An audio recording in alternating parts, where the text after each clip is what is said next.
Have you ever met a person in life that you thought might be an angel? And I'm not just talking about your child or a friend of yours or someone that you think is angelic because of the way that they carry themselves, but someone who just popped into your life. You were stuck somewhere and they helped you, or someone that showed up somewhere in public and said something to you that you needed to hear in those moments, or someone that was sick or ill, or a recipient of charity, and you thought, this person can't be a human being, and then they're mysterious. You don't see them before, you don't see them after, and you're left to think, wait a minute, was that an angel, right? I mean, it is possible that you might meet a shaitan, in the form of a human being, but like, have I ever actually met an angel in the form of a human being?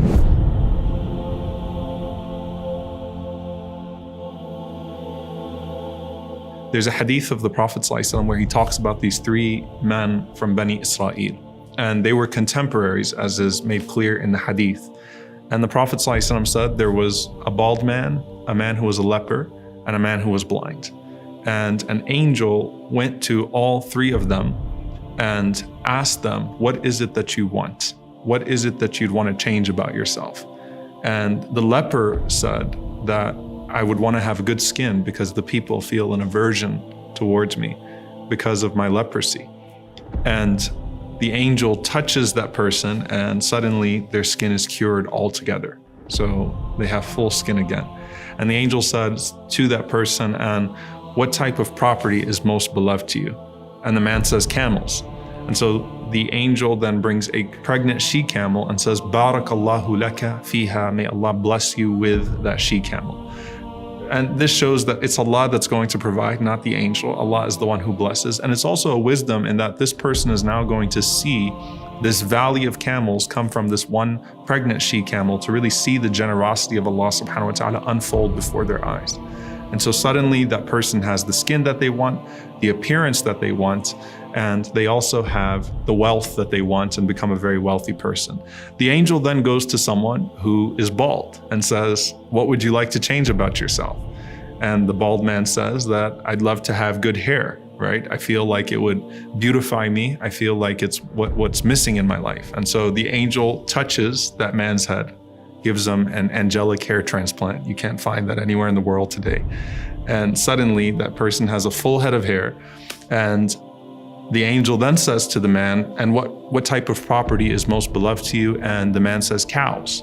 So the same thing happens. A pregnant cow is given and the angel says, Barakallahu laka fiha, may Allah bless you with it. And suddenly he has an entire plot of cows. And then he goes to a person who is blind. And we know that that is a very specific type of test. There are multiple rewards that you find in the hadith for the person that is blind and patient with Allah subhanahu wa ta'ala. Many scholars who suffered from this. And says to the blind man, what would you like? He said, I'd love to have my eyesight back, my vision back. And so the angel wipes his eyes and suddenly he can see again. And then he says to him, and what's the most beloved of property to you? He says sheep, which is very simple, right? If you think about it. So he's given a pregnant sheep and that gives birth to an entire plot of sheep. And so he's got his entire property in front of him that he can work with and that he can deal with. And so each one has their herd now. And they have their property and they have the appearance that they want and they have the blessings that they want. The Prophet ﷺ says that then the angel comes back to each one of those people in the same human form as they were before. So to the leper, the angel shows up with leprosy, a human being with leprosy that's also poor. To the one who was bald, the angel shows up looking like the person used to look, also poor.